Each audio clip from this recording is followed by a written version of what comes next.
Welcome to the ConTechCrew podcast, Autodesk University series, live from Viva Las Vegas. I'm the ConTechCrew Chief, James Benham. I'm joined by the ConApp Guru, Mr. Rob McKinney, and Bim to the Bone, Josh Bone. ConTechCrew Autodesk University series is focused on hearing from Autodesk staff and an endless number of industry professionals and users. So enjoy the ride and listen in on this insider's view at the Global Construction Technology Event of the Year. Today is Monday, November 12, 2018. This hour's show topic, our interview with Jason Waddell from Batson Cook. Back in a second.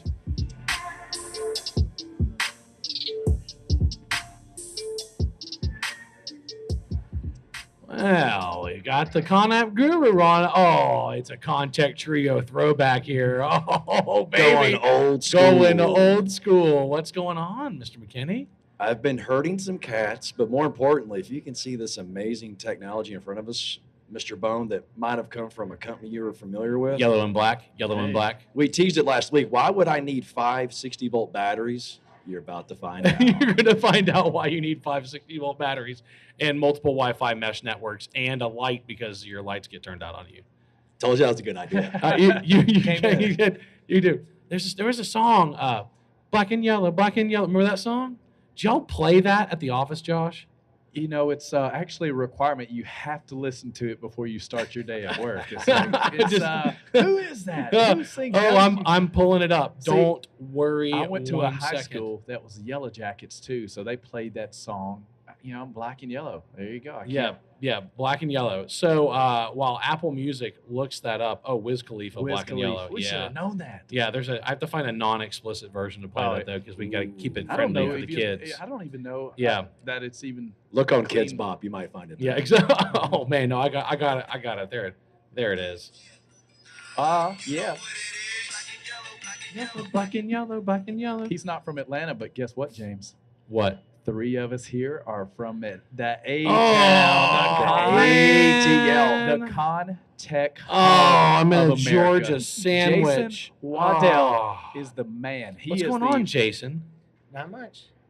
How about you? Oh, man, doing good, man. Doing good, just hanging out. Are you a Georgia boy? No. He's a transplant. I'm a transplant. Everybody but that makes you a Georgia boy. I've been there 18 years, so it makes me a Georgia boy. You still don't claim it after 18 years? No. Waddell, come on, dude. Man, you got to claim it after 18 years now. Tell everybody and listener where you're from again. New York. New York. But not the city. Not the city. You from Long Island? My wife's from Long Island. Oh, you from Long Island? I get her mad just to hear her Her accent. in the Long Island medium, gonna hang out. We had a Long Islander. Who do we have? At MSCA, we had a Long Islander on. We were talking about the Long Island medium. That was fun. That was interesting. I don't know if you've heard that one. So where are you from? Upstate? Upstate. Syracuse. Syracuse, Rochester, Albany. No, okay, it's all good, man. It's all Syracuse. good. Syracuse. They play football there. Yeah, they do. Every few years. They're doing halfway decent. Yeah, they're doing great. Yeah. So what's your team? You know, we like college football. This is like my real dream is to have a college football podcast. You know that. I'm praying for Syracuse. Notre Dame this weekend, baby. Yeah. Notre Dame. Man, you can do it. Go Qs. Yeah, man. Tell you They what, did Notre good Dame. last year. Notre Dame's got to go down for Georgia to rise up, don't they? Yes. Mm. We could talk strength of schedule if we wanted, but I'm just saying. If we went out, we're good. If we Yeah. went out, So what's your team? Who's your team? Syracuse? Giants. Northern? Yeah. He just switched flavors. He owned it. Yeah. The NFL, the not for me league. Yeah, that's okay, right. that's fine. That's all good. Yep. No, I'm a Saints guy. So I was born and raised in Louisiana. By law, you're mandated to root for 2 teams: the New Orleans Saints and the LSU Tigers. You have to, or you get kicked out of the state. It's just the law. It's just the way it is. But we're not here to talk about college football, unfortunately. We're actually here to talk about construction and construction tech. So what have you been doing? Now, you are Director of Construction Tech Development at Batson Cook. So what you working on? Man, we do everything. Everything we can. Laser scanners, drones, 360 photos, BIM 360, coordination, all that good stuff. So this has been a topic I've been talking about with a lot of builders who come to our road show and I meet on the road at my speeches, is the difference between IT and CT. Yeah. So you have an IT director, and then you're the director of construction technology. So for all the people out there in listener land who don't understand the difference, what's the difference? So IT manages infrastructure, network, puts computers together. They'll install Office and stuff like that. We manage construction tech, AutoCAD, Revit, anything that goes out into the field.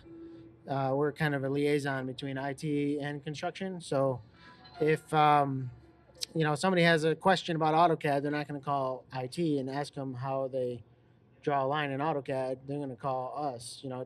It's a evolving position that kind of grew up. Like internal help desk plus implementation specialists Yeah. plus customer support all wrapped into one. Training. Yep.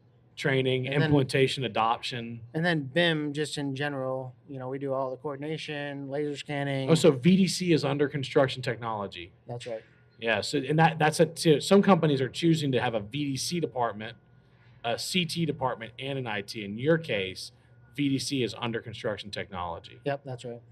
I actually like that. VDC is the data. It's the virtual it's the virtual project. It's the digital twin. It is. It's the digital twin. It is. But digital twin extends beyond VDC. That's why VDC probably needs to be inside construction tech, right? Absolutely. Because Absolutely. It because the drives. digital twin is all your 360 images, all your laser scans, right? Yes. It's more than just the original Revit model. That's right. But you have to be able to compare your model to the scans and everything else that goes on. Reality capture, all that stuff. Yep. Yeah.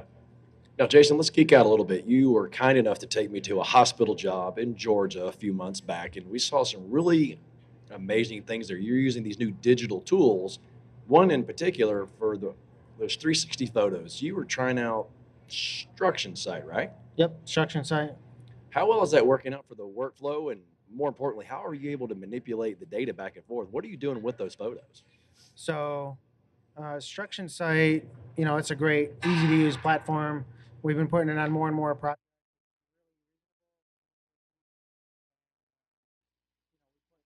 In the hands of the guys in the job, and they walk around out in the field just taking pictures, right? And Nice.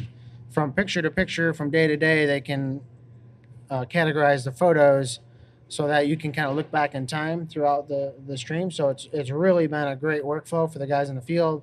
We bring them in owner meetings, work with subs and subcontractor meetings, all of that kind of stuff. So it's been a really good workflow. And then you're able to analyze those photos further on down the stream and figure out productivity. Bring it into we brought them in, I haven't done this yet, but we're looking at bringing them into software like SmartVid.io, and they can analyze and look at safety and quality control and things like that. So it's really a good workflow. It's all about the data, right? We're capturing the data now. What do we do with it? Yeah, but what about is it VidWalk that 360 construction site does now? Yep. Where you just record the video and you don't stop and take images. Have you used this? I have not used it yet. Oh No, man, I was hoping to get some real time feedback from you because I saw it and it was amazing. Yeah, I mean we're looking at trying it. I haven't tried it yet, but yeah, you have to have for construction site. We have to have a special camera, and I don't have that camera. So once we get that camera, yeah, you can just tell it, hey, I'm here, and you start walking. Yeah. Where's your phone at? Because I'll install Amazon on there and we'll have it waiting for you when you get back. I mean, come on, man. Yeah. Yeah, no, it's really exciting to see what's going on with photogrammetry, right? Oh yeah, absolutely. Because that's 100%. Josh, Yeah. So do we need laser scanners 10 years from now? No, our phones are going to be our tape measures. They're going to be our scanners. They're With it- going to be. With as high resolution as the imagery is, I agree with you. Yeah. I'm not sure we need lasers 10 years from now.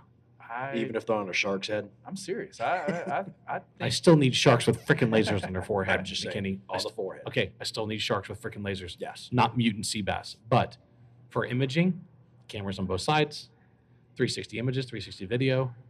What are we going to have 10 years from now? 100,000 megapixel cameras? and how with 5G, how fast is it going to push a ton of this stuff Oh, around dude, 10 too? years from now, we'll do 7G. Be like 10 gig. Everybody's phone. No We'll blow past 1 gig. It'll be 10 gig. Yeah, yeah. I mean, one thing I want to ask you, I've always leaned on you from a technology side. You are a software guru. Dude, you are. You're just really good at figuring out software and implementing it. On that side, Is it hard for you to get your guys to take enough pictures? Are you struggling to get them to take enough pictures? Are you struggling to get them to do what you need to collect the data? Yeah, I mean, we haven't really run into that yet, but we are writing basically a policy on when we need to take photos, just because we don't want to go past a cover up, and all of a sudden now there's drywall on the wall, and we miss the photo opportunity to take, the photo that we need to see behind the wall. So we're looking at writing a policy, and I haven't done it yet, but I'm going to do it in the next few months. Is write a policy on, if you're going to take photos and you're going to use Struction Site and you're going to do it as a team and not hire a consultant to do it, then we have to have a policy on when we're going to take photos and make sure that we capture everything we need to be capturing. Now there's guys that do it great and they go out there every day, and there's no limit to the data, so take as many as you want. Yeah. And then there's guys that just, they use it when it's convenient. I've been hearing the same thing. Everybody's struggling to get people to take pictures. Yeah, just get them to stop what they're doing. And so it's not to take pictures, it's stop what you're doing and take pictures, Yes. right? Yes. Now, Jason, we were talking off air a little bit. You've got a few BIM 360 accounts, right, in the company. You guys are using a lot of the BIM 360 platform. Yeah, one or two. Just So your field glue and Docs. you're using all three Yep. heavily. what are some of the integrations you're still looking at to push the barrier on? We talked a little bit about maybe pipe, or what are some of the other things that are here that other people could go and look at that you guys are testing out in a beta mode to kind of think, what could you push into production in the field? Yeah, pipe's a big one. We just started using that, and that's a software that it's got two different platforms, AutoSpecs and Closeout. And AutoSpecs takes your spec book, creates your submittal log for you in a matter of minutes, and it's tightly integrated with BIM 360 through Forge. So if you update the submittal log in pipe, it's automatically in BIM 360. As fast as you can go over and log into it, it's already there. Nice. So that's really slick. And then analyzing your submittals after you get them back. Pipe is a great application for categorizing your specs. It actually highlights the submittal section in the document that you upload. So, as great as Bluebeam is, doing a search and finding 400 items for concrete, when you go in this pipe, it's right there. Yeah, pipe takes unstructured data and makes it structured. Now, we wouldn't need this if we actually had a structured format for specs. Sure, absolutely. If it wasn't just a Word document, right?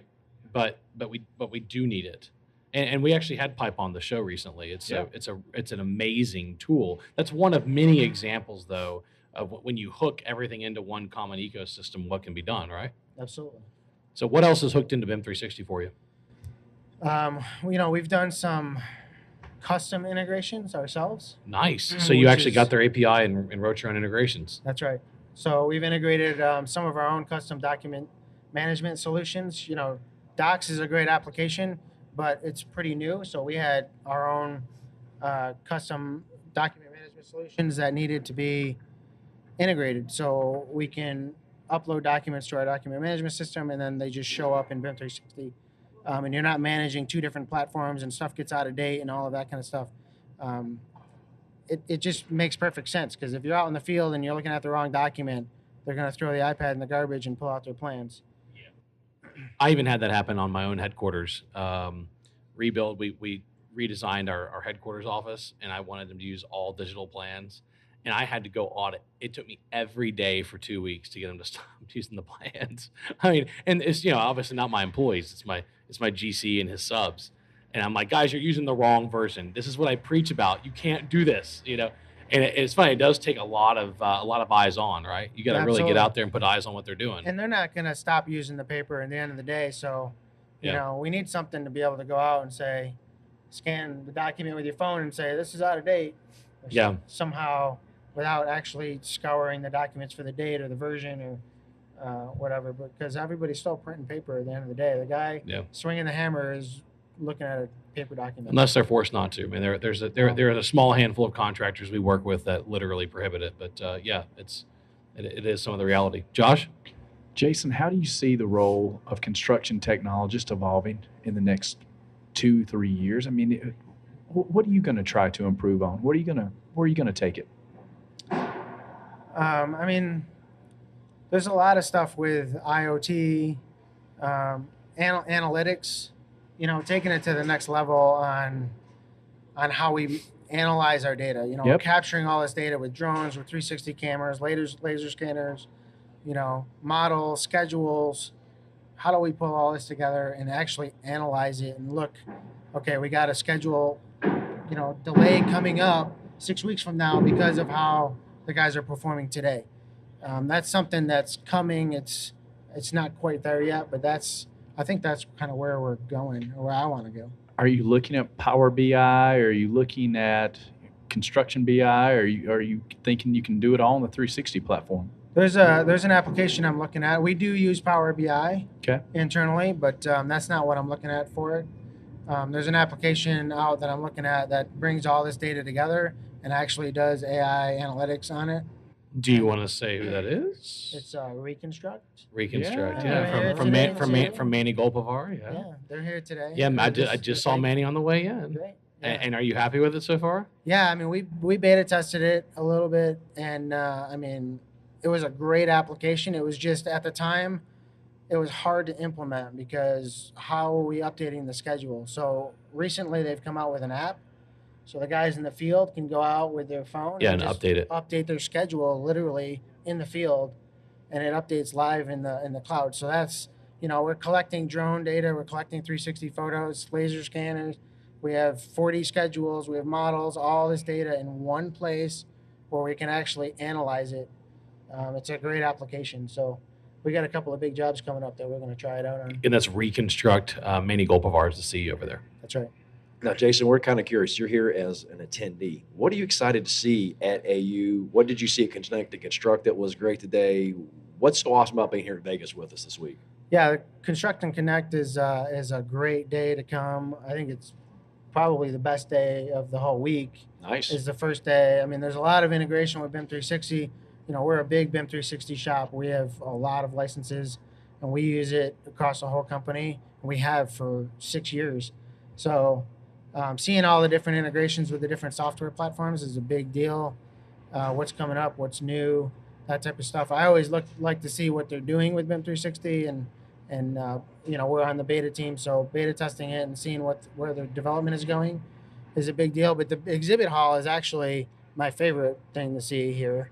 I don't know how big it is this year, but typically it's in the 250,000 square foot range of an exhibit hall, and there is everybody here. You can see anything and everything you want in the exhibit hall. So Yeah, and that's what you hear in the background And is that's them what is you- actually Setting up. them setting up the exhibit hall right now. yeah. In fact, behind us, Jason, if you listen to last week's show, is the 3D fabrication in a shipping container is Yep. literally right behind us. Yeah. You I'm can gonna actually go, see the robotic arms right behind us. Yeah, so, I'm gonna go see that later. yeah, In a and a giant race car. race car. Yes, Which- 2 race cars. two race cars. Not that we like race cars. Shake and bake. Shake and bake. Shake and bake. What do I do with my hands? Well, look, that's all the time we have today. Jason, it's always good to see you. Thank you for being an awesome construction technologist. We appreciate you. And at 18 years, you're going to have to claim Georgia. Okay. I do. I yeah. hate to I bring it to you. I have 3 Georgia peaches, so Three. it's You about do. time. And so just in honor of the fact that this is a Georgia witch. It's been a long time since That's I a played great this song. That's Oh, a great yeah. song. one. It's been a long time since I played this one. The whole day through. Oh. The whole day through. Oh man, what a show! So thanks again, Jason. Appreciate it.